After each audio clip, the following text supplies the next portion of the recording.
Hi guys, welcome back to my channel. I hope you all are doing super great. So आज इस video में हम react का एक और बहुत इंपॉर्टेंट सा टॉपिक डिस्कस करने वाले हैं। आज हम देखेंगे कि पेजिनेशन क्या होता है, किस तरीके से वर्क करता है। ठीक है, तो जब भी आप कभी कुछ प्रोजेक्ट बनाते हैं, यदि आप बहुत बेसिक सा प्रोजेक्ट बना रहे हैं या फिर यदि आप ई कॉमर्स वेबसाइट बना रहे हैं रिएक्ट में, तो आपका पेजिनेशन एक ऐसा कॉन्सेप्ट है जो कि यूज होता ही होता है। ठीक है, एंड अब बात आती है कि भाई पेजिनेशन हम क्यों यूज कर रहे हैं, इसकी नीड क्या है। सो पेजिनेशन बेसिकली तब यूज होता है जब हम एपीआईज के बारे में बात करें या फिर जब हमारा डेटा जो है वो एपीआई से रिट्रीव हम कर रहे हैं। ठीक, सब क्या होता है जब भी हम एपीआई से डेटा रिट्रीव करते हैं तो जरूरी नहीं है कि जो डेटा है वो लिमिटेड ही डेटा हो।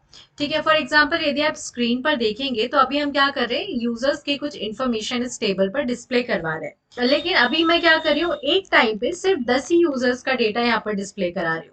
ठीक है, इट मीन्स क्या है, जो हमारा बैकएंड है उसके पास हो सकता है कि थाउजेंड्स ऑफ यूजर्स का डेटा अवेलेबल हो।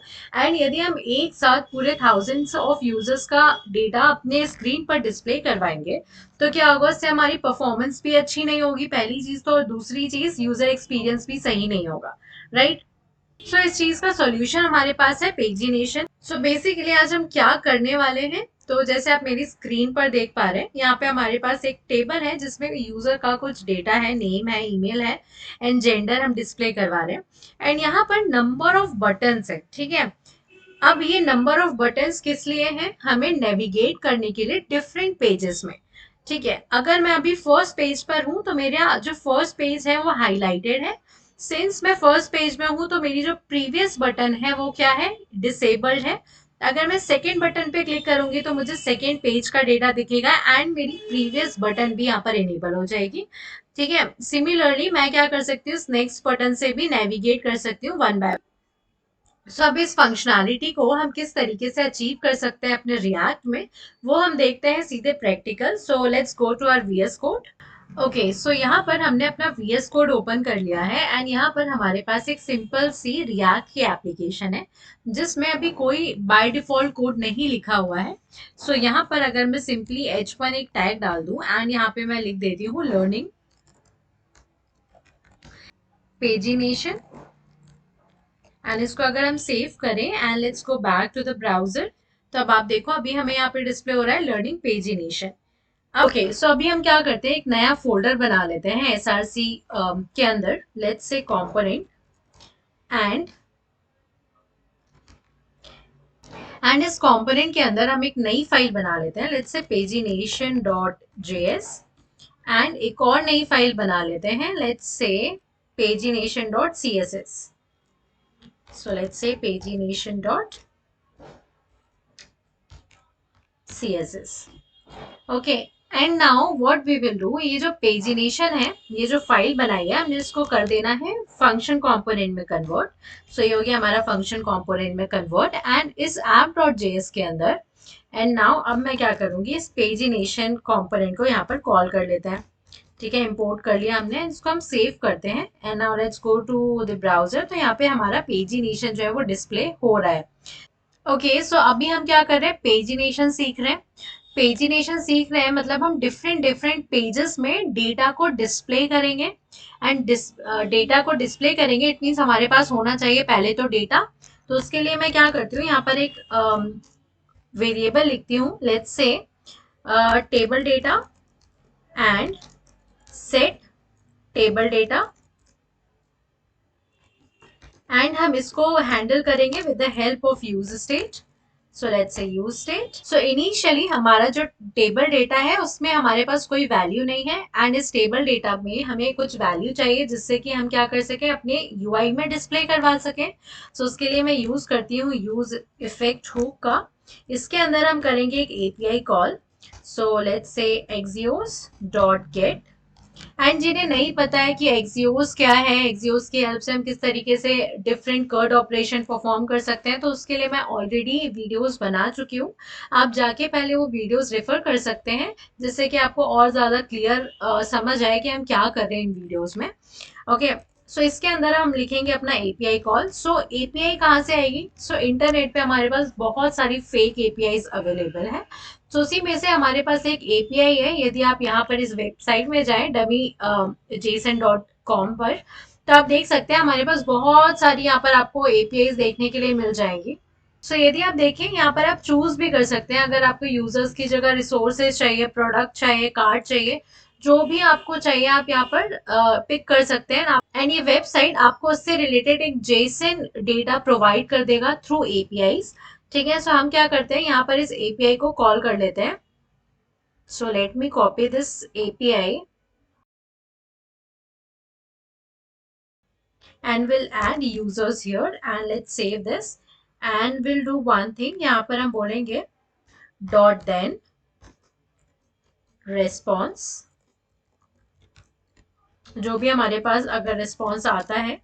पहले तो हम चेक कर लेते हैं कि भाई हमारे पास रिस्पॉन्स आ भी रहा है या नहीं। Let me type console.log response। ठीक है, एंड इसको हम करते हैं save. now let's go back to our application and open the inspect। Let's go to the console. तो आप देखो यहाँ पर मुझे रेस्पॉन्स देखने मिल रहा है। ठीक है, इसमें मेरे पास क्या है, यूजर्स की लिस्ट है जो कि मुझे 30 यूजर कुछ डिस्प्ले करवा रहा है। ठीक है, एंड 30 क्यों करा रहा है, क्योंकि इसमें लिमिट एक एट्रीब्यूट है जो कि बाय डिफॉल्ट 30 है। यदि मैं यहाँ पर इस लिमिट को चेंज कर दूं, ठीक है, यदि हम इसके डॉक्यूमेंट में जाएं, फेक एपीआई के व्यू डॉक्स में जाएं, तो हम क्या कर सकते हैं, यदि आप यहाँ पर डॉक्यूमेंटेशन में देखेंगे तो यहाँ पर जो लिमिट है ये हम पास करें अगर 0, तो हमारे पास एक बार में सारा डेटा आ जाएगा। ठीक है, हम क्या करते हैं, इस लिमिट को यहाँ पे 0 सेट करते हैं। ठीक है, आफ्टर यूजर्स अगर मैं यहाँ पर लिखूं लिमिट इक्वल्स टू 0 एंड इसको हम सेव करें। ठीक है, now let's go back and यदि अब आप देखेंगे तो इस डेटा के अंदर अब हमें सारे यूजर्स दिख रहे हैं। ठीक है, टोटल हमारे पास 208 यूजर्स हैं एंड हमारे पास एक बार में 208 यूजर्स ही आ रहे हैं। लेकिन अब सिनेरियो क्या है, हम एक बार में तो सारे यूजर्स को डिस्प्ले नहीं करा सकते हैं। क्यों? क्योंकि यदि हम 208 यूजर्स का डेटा एक बार में स्क्रीन में दिखा देंगे तो that will not be a good user experience. तो उसके लिए अभी हम क्या करेंगे, पेजिनेशन अप्लाई करेंगे।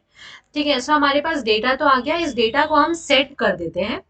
यहाँ पर मैं लिखूंगी set table data as response. यदि है मेरे पास तो रिस्पॉन्स के अंदर कहां पर है, रिस्पॉन्स के अंदर data dot users. Will say data और हम यहाँ पर सेट कर देंगे एंड इसको हम कर देते हैं सेव। तो हमारे पास अभी क्या है, टेबल डेटा में हमारे पास बेसिकली अभी ये वाला डेटा, यूजर्स का डेटा आ जाएगा। एंड वन मोर थिंग, यहाँ पर अभी हमने कोई डिपेंडेंसी अप्लाई नहीं की है यूज इफेक्ट में, तो हमारी जो एपीआई है वो बार बार कॉल हो रही होगी। लेट्स सी, देखो यहाँ पर हमारा जो एपीआई कॉल है वो होता ही जा रहा है। तो हम ये नहीं चाहते, हम चाहते हैं कि सिर्फ एक बार जब यूजर पेज लोड करे तब हमारा ये एपीआई कॉल हो एंड हमें सारा डेटा एक बार में मिल जाए। ठीक है, यहाँ पर मैंने एक डिपेंडेंसी लगा दी यहाँ पर। इससे क्या होगा, हमारा जो एपीआई कॉल है वो बार बार नहीं होगा। अभी हमने क्या किया, हमने एपीआई कॉल किया, हमने एपीआई कॉल करके जो डेटा हमें डिस्प्ले करवाना है टेबल में वो भी यहाँ पर स्टोर करवा लिया। लेकिन अब ये जो डेटा है उसमें हमारे पास 208 208 यूजर्स हैं एंड हम चाहते हैं कि एक बार में हमारे पास पेज में सिर्फ 10 ही यूजर्स डिस्प्ले हों। उसके लिए हमें क्या करना पड़ेगा, हमें कुछ और वेरिएबल्स की जरूरत पड़ेगी। ठीक है, एंड उसको अभी हम यूज कर लेते हैं। उसके लिए हम लिखेंगे let's say constant and will say current page and will say set current page. ठीक है, इनिशियली जो करंट पेज है वो उसकी वैल्यू क्या होनी चाहिए, हम क्या चाहते हैं कि यूजर जब भी किसी एप्लीकेशन पे लोड करे, ठीक है, नेविगेट करे, तो सबसे पहले वो पहले पेज में हो। Will give the value as 1। ठीक है, आई होप यहाँ पर किसी को कोई कंफ्यूजन नहीं होगा। एंड नाउ हर एक पेज में हमें कितने रिकॉर्ड्स डिस्प्ले कराना है, तो उसके लिए हम लिखेंगे लेट्स से कांस्टेंट रोज पर page and we'll say set rows per page, ठीक है, equals to use state and we'll say 10। हम हर एक पेज में कितने रिकॉर्ड्स डिस्प्ले करवाने वाले हैं? 10 रिकॉर्ड्स डिस्प्ले करवाने वाले हैं। ओके, सो अभी हमें ये तो पता चल गया कि भाई हमें हर एक पेज में 10-10 रिकॉर्ड्स डिस्प्ले कराना है। लेकिन अभी हमारे पास जो एक्चुअल डेटा है उसमें तो 208 रिकॉर्ड्स है। अब उन 208 रिकॉर्ड्स में से सिर्फ 10 रिकॉर्ड्स को हम किस तरीके से फाइनलाइज करेंगे, या 10 रिकॉर्ड्स को किस तरीके से एक्सट्रैक्ट करेंगे? तो उसके लिए हम क्या करते हैं, कुछ और वेरिएबल्स बनाते हैं। सो विल से constant index of last item, and we'll say it will be equals to current page into rows per page. Okay, and आपको समझ आएगा कि हम ये क्यों कर रहे हैं। जस्ट तो अभी हमने क्या किया, हमने एक वेरिएबल बनाया इंडेक्स ऑफ लास्ट आइटम, जिसमें हमने बोला करेंट पेज इंटू रोज पर पेज। करेंट पेज की वैल्यू क्या है हमारी 1, इंटू अगर हम 10 करेंगे तो ऑब्वियस सी बात है इंडेक्स ऑफ लास्ट आइटम में हमारे पास 10 सेव हो गया। उसके बाद हम लिखेंगे constant let's say index of first item equals to will say index of last item, जो कि हमारे पास यहां से आएगा, माइनस रोज पर पेज। ठीक है, ओ गॉड व्हाट इज हैपनिंग। ठीक है, सो अभी क्या हुआ, इंडेक्स ऑफ फर्स्ट आइटम निकल के आ जाएगा हमारे पास। इंडेक्स ऑफ लास्ट आइटम क्या था, हमारे पास 10 था। सो अगर हम 10 माइनस रोज पर पेज कितना है 10, इट मीन्स 10 माइनस 10 करेंगे तो हमारे पास क्या आ जाएगा 0। So index of first item आ गया हमारे पास 0, लेकिन जो इंडेक्स ऑफ लास्ट आइटम है वो 10 है। तो ऐसे देखा जाए तो हमारे पास एक पेज में तो 11 रिकॉर्ड्स शो हो रहे हैं। तो अब हमें क्या करना है, हमें रिकॉर्ड्स शो करना है सिर्फ 10। तो उसके लिए हम क्या करेंगे, हम लिखेंगे यहाँ पर constant current items equals. Okay, so हमारे पास एक्चुअल डेटा क्या है, response dot data. It means अगर हम यहाँ पर जाएं तो देखो यहाँ पर जो रेस्पॉन्स है हमारा पूरा है, रेस्पॉन्स डॉट डेटा मतलब ये। अब हमें क्या करना है, एक्चुअल डेटा क्या है, हमें यूजर्स का यूज करना है। सो मैं क्या लिखूंगी यहाँ पर, table data dot users. So will say table data अगर प्रेजेंट है obviously, then dot users. And अब ये जो यूजर्स है मेरे पास वो क्या है, एक एरे है। सो हम क्या कर सकते हैं, एरे की एक मेथड होती है स्लाइस। तो हम बोलेंगे अगर यूजर्स है then dot slice, and slice में हम क्या करेंगे, index of first item that is our 0 and index of last item that is 10। ठीक है, ओके, अब जिन्हें नहीं पता है कि स्लाइस क्या है, तो स्लाइस एक एरे की by default built in method है जो कि ES6 में इंट्रोड्यूस हुई थी। सो स्लाइस मेथड में क्या होता है, स्लाइस एक्चुअली हमारे एरे से कुछ वैल्यूज को एक्सट्रैक्ट करने के लिए काम आती है। एंड सिंस हमें क्या करना है, हमारे पास ये जो 208 यूजर्स हैं उसमें से हमें सबसे पहले एक पेज में सिर्फ 10 ही यूजर्स को डिस्प्ले कराना है। तो उसके लिए हम इस स्लाइस मेथड का यूज कर रहे हैं, जिसमें हम index of first item that is, ये जो स्लाइस मेथड है वो क्या करती है, जो पहला पैरामीटर लेती है वो एक ऐसे इंडेक्स की वैल्यू लेती है जहां से आपको अपने एरे का एक्सट्रैक्शन शुरू करना है। जैसे कि हमारे पास ये यूजर्स एक एरे है, उसमें कौन से इंडेक्स से आपको एक्सट्रैक्शन शुरू करना है। सिंस हमारे पास इंडेक्स ऑफ फर्स्ट आइटम की वैल्यू 0 है, तो 0 वाले इंडेक्स से हमारा एक्सट्रैक्शन शुरू होगा। इट मीन्स यहाँ से हमारा फर्स्ट, ये जो एमिली है, यहाँ से हमारा एक्सट्रैक्शन शुरू होगा। एंड कहाँ तक एक्सट्रैक्ट होगी value, index of last item जो रहे, यानी कि ये जो सेकेंड पैरामीटर है वो एक्सक्लूड रहता है, इससे एक नंबर पहले की पहले का जो इंडेक्स होता है वहां तक की वैल्यू हमारी यहाँ पर एक्सट्रैक्ट हो जाती है। इट मीन्स हमारे पास इंडेक्स ऑफ लास्ट आइटम की वैल्यू कितनी है, 10 है। तो हमारा जो यूजर्स एरे है उसमें से सिर्फ 9th इंडेक्स तक की जो वैल्यूज है वो एक्सट्रैक्ट होंगी। इट मीन्स 0 से 9 तक की जो भी हमारे यूजर्स हैं इंडेक्स में वो हमारे पास एक्सट्रैक्ट हो जाएंगे एंड सेव हो जाएंगे कहाँ पर, करेंट आइटम्स में। एंड इन करेंट आइटम्स को हम देन डिस्प्ले करवा पाएंगे। ठीक है, एंड नाउ हमारे पास कितने नंबर ऑफ पेजेस होंगे टोटल वो हम कैसे निकालेंगे, जितने भी रिकॉर्ड्स होंगे। फॉर एग्जांपल 208 रिकॉर्ड्स हैं और हर एक पेज में सिर्फ 10 रिकॉर्ड्स आ रहे हैं, तो हमारे पास कितने पेजेस होंगे हम कैसे निकाल सकते हैं, 208 divided by 10. So let's say constant total pages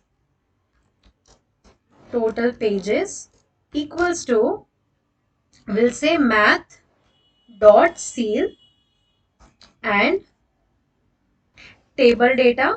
and इस टेबल डेटा के अंदर हमारे पास क्या है, एक देखो टोटल नाम का वेरिएबल है.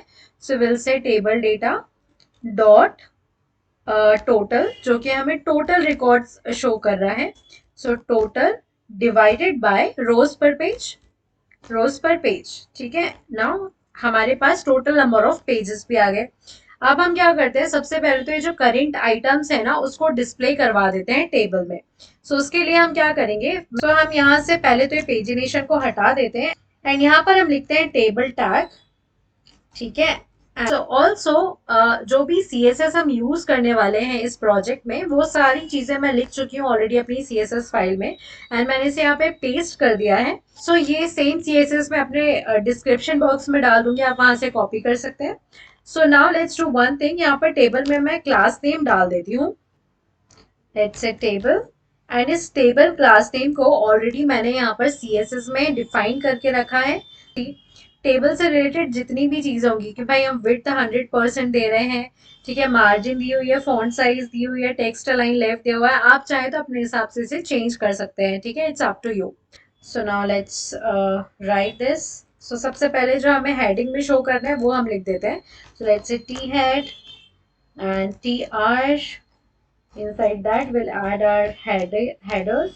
So we'll say name and then we'll say email, and again we'll say let's say gender. and इसको हम सेव करते हैं. एंड अगर हम ब्राउजर में चल के देखें, सो यहाँ पर हमारे पास आ रहा है नेम, ईमेल एंड जेंडर. ठीक है, अभी CSS अप्लाई नहीं हुई है, क्यों, क्योंकि हमने यहाँ पर अपनी CSS फाइल को इंपोर्ट ही नहीं किया है. सो let me import, let's say what is that, pagination.css. ठीक है, हमने इसको यहाँ इंपोर्ट कर लिया.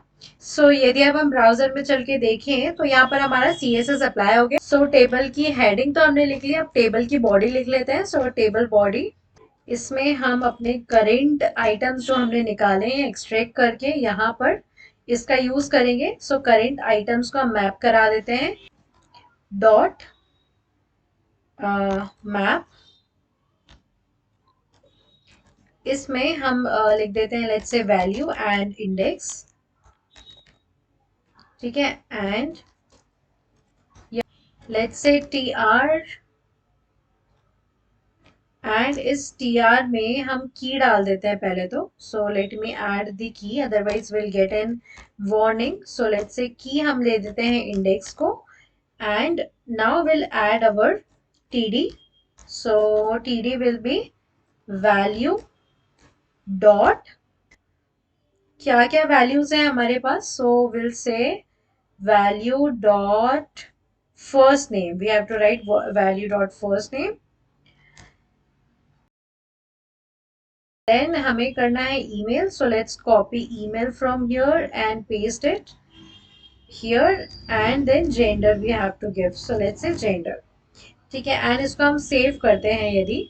सो let's go back to the browser. तो अब आप देखो हमारे पास क्या हो रहा है, सारे जो 10 रिकॉर्ड्स हैं वो यहाँ पर डिस्प्ले हो रहे हैं.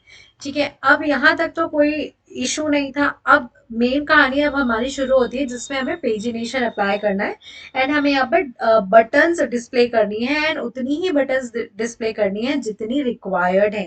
ठीक है, तो अब उस चीज को अचीव करने के लिए ही हमने यहाँ पर इतनी सारी चीजें लिखी थी.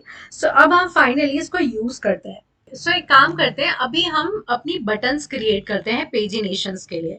ठीक है, तो एक काम करती हूँ, मैं यहाँ पर एक div टैग लगाती हूँ, इसके अंदर हम जितनी भी बटन है वो लिख लेंगे. सबसे पहले हम लिख लेते हैं अपनी प्रीवियस बटन, जो कि बहुत सिंपल है.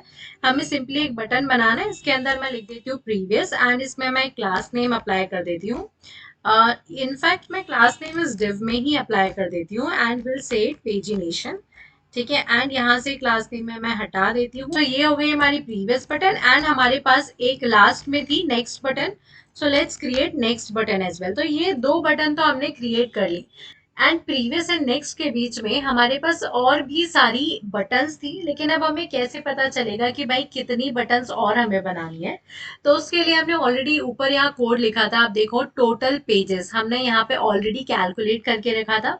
ठीक है, तो हम क्या करेंगे बेसिकली यहाँ पर एक एरे बना लेते हैं। सो विल से एरे डॉट फ्रॉम, इसमें जो फर्स्ट आर्ग्यूमेंट होता है वो बताता है कि भाई आपके एरे की लेंथ कितनी होनी चाहिए। तो इसमें हम लिखेंगे लेंथ, जो कि हमने यहाँ पर काउंट करके रखी है total pages. And second parameter हमारा होता है यहाँ पर इंडेक्स।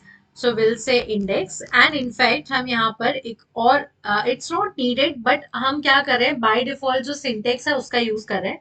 तो मैं अंडरस्कोर कमा और इंडेक्स का यूज कर रही हूँ। यहाँ पर अंडरस्कोर क्या है, ये एक प्लेस होल्डर के जैसे काम करते हैं हमारे करंट एलिमेंट के लिए, but I don't think so हमें इसकी जरूरत है अभी। So let it be. And now हम क्या करेंगे, यहाँ पर हम अपनी बटन्स क्रिएट कर लेंगे।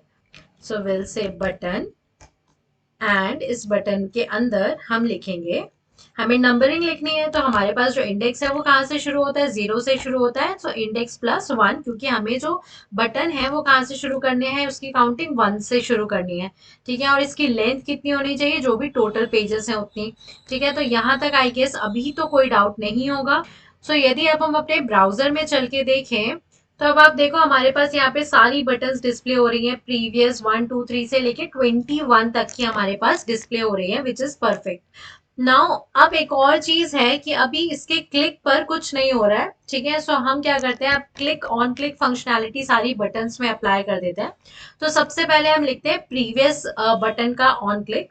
सो let's go back here, and यहाँ पर मैं लिखूंगी on click functionality. So let's से ऑन क्लिक, एंड यहाँ पर हम लिख देते हैं हैंडल प्रीवियस, एंड इसको हमें इस फंक्शन को डिफाइन भी करना पड़ेगा। सो यहाँ पर हम लिखते हैं constant handle previous equals to,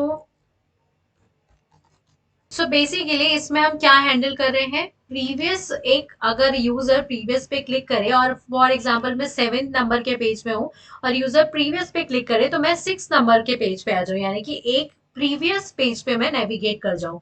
तो उसके लिए मैं क्या करूंगी, सिंपल है बहुत, यहाँ पे हम लिख देंगे सेट करेंट पेज। सो इसमें हम एक कॉल बैक फंक्शन लिखते हैं, इसमें हम लिखेंगे भाई जो भी अभी प्रीवियस वैल्यू है, ठीक है, आप उसको क्या करो, प्रीवियस वैल्यू -1 अगर हम डायरेक्टली कर दें, प्रीवियस वैल्यू -1 अगर हम कर दें तो क्या होगा, यदि प्रीवियस वैल्यू मेरे पास 1 है एंड अगेन अगर यूजर ने प्रीवियस बटन पर क्लिक कर दिया एंड फिर क्या होगा, 1 -1 0, बट 0 तो यहाँ पर कोई पेज नंबर ही नहीं है।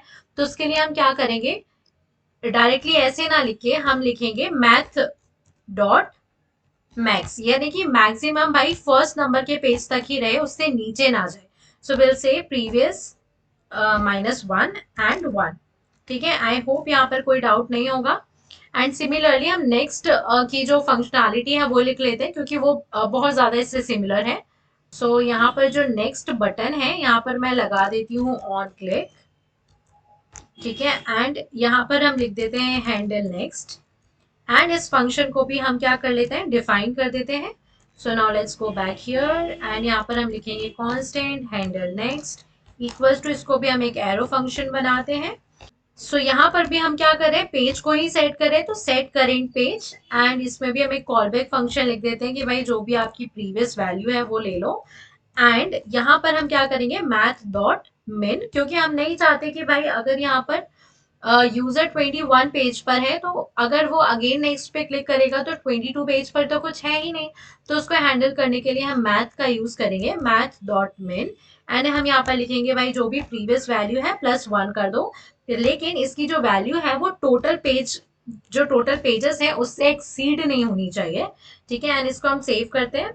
तो यहाँ तक तो कोई इशू नहीं था। अब बारी आती है हमारे ये वाली बटन्स को हैंडल करने का, 1 2 3 4, इन पे अगर क्लिक करेंगे तो क्या होना चाहिए, हम डायरेक्टली अगर 1 से 8 पे क्लिक करें तो हमारा जो पेज है वो 8th नंबर के डेटा को लोड करना चाहिए। तो उसके लिए हम क्या करते हैं, इस बटन में डाल देते हैं एक on click functionality, on click, and यहाँ पर मैं क्या करती हूँ, एक फंक्शन को कॉल करती हूँ, let's say handle page click. ठीक है, एंड इसमें हम पास कर देते हैं एक parameter, that is index value +1। ठीक है, अब क्या करूंगी मैं, इस फंक्शन को डिफाइन भी कर लेती हूँ. सो let's go here and let's say constant and this, and इसका जो भी पैरामीटर है हम इसको एक्सेप्ट कर लेंगे यहाँ पर. सो लेट्स से पेज नंबर एंड यहाँ पर हमें सिंपली क्या करना है, यहाँ सो इसके अंदर हमें क्या करना है, सेट करेंट पेज कर देना है पेज नंबर के इक्वल. ठीक है. सो ये बहुत सिंपल था. अगर हम अपने ब्राउजर में चल के देखें और अगर मैं फोर्थ पे क्लिक करूं तो देखो यहाँ पर हमारा जो डेटा है वो चेंज हो रहा है. अब हम क्या करते हैं कि थोड़ा सा सीएसएस अप्लाई कर देते हैं जिससे यूजर को पता चले कि भाई अभी कौन सी बटन का डेटा हमें यहाँ पर डिस्प्ले हो रहा है या फिर कौन से पेज का डेटा हमें यहाँ पर डिस्प्ले हो रहा है. सो पहले मैं क्या करती हूँ, इस प्रीवियस बटन पर एक कंडीशन लगा देती हूँ कि इस बटन को डिसेबल कर देना जब हमारा जो करेंट पेज है उसकी वैल्यू उसकी वैल्यू अगर ऑलरेडी 1 है तो यूजर क्या कर सके, वो प्रीवियस बटन पे क्लिक ही ना कर पाए. ठीक है. तो देखो अगर मैं 1 पे क्लिक करूं तो ये मेरे पास डिसेबल हो गया क्योंकि 1 के पहले तो कुछ है ही नहीं ना पेज हमारे पास. एंड सिमिलरली मैं क्या करती हूँ, नेक्स्ट बटन पे भी एक डिसेबल बटन डाल देती हूँ, एक डिसेबल कंडीशन डाल देती हूँ जिसमें मैं बोलूंगी कि भाई जो करेंट डिसेबल कर देना जब हमारा करेंट पेज की जो वैल्यू है वो इक्वल इक्वल हो जाए हमारे टोटल पेजेस के. एंड इसको अगर हम सेव करते हैं and now let's go back, अगर मैं 21 पे क्लिक करती हूँ तो मेरा तो ये जो नेक्स्ट बटन है वो यहाँ पर डिस्प्ले हो जाएगी. ओके. एंड नाउ सीएसएस थोड़ी सी हम इन पेजेस वाली बटन पर भी अप्लाई कर देते हैं. सो उसके लिए मैं क्या करती हूँ, इस बटन में ही एक क्लास नेम अप्लाई कर देती हूँ. सो विल से क्लास नेम, यदि करेंट पेज की जो वैल्यू है वो इक्वल इक्वल है हमारे इंडेक्स प्लस 1 से. ठीक है. देन हम क्या करेंगे, एक्टिव क्लास नेम इसमें अप्लाई करेंगे, अदरवाइज हम कोई क्लास नेम इसमें अप्लाई नहीं करेंगे. सो अब इसको मैं सेव करती हूँ and now let's go back to the browser. तो देखो अभी हम 21 पेज पे थे तो हमारा ये हाईलाइट हो गया. अगर मैं 8 पे क्लिक करूँ तो मेरा 8 का डेटा भी डिस्प्ले हो रहा है एंड साथ में यूजर को पता चल रहा है कि भाई अभी हम 8th पेज पर है. ठीक है. तो ये था हमारा कॉन्सेप्ट पेजिनेशन का. आई नो अगर आप फर्स्ट टाइम पेजिनेशन सीख रहे हैं तो ये थोड़ा सा आप लोगों को टफ लग सकता है, थोड़ा सा कंफ्यूजिंग लग सकता है. बट ट्रस्ट में यदि आप लोगों ने एक बार ये समझ लिया ना कि कहाँ पर कैसे हो रहा है तो हर जगह हर वेबसाइट में हर एक प्रोजेक्ट में सेम प्रोसेस यूज होती है. तो आपको 2-3 प्रोजेक्ट बनाने के बाद तो ये प्रोसेस ही याद हो जाएगी.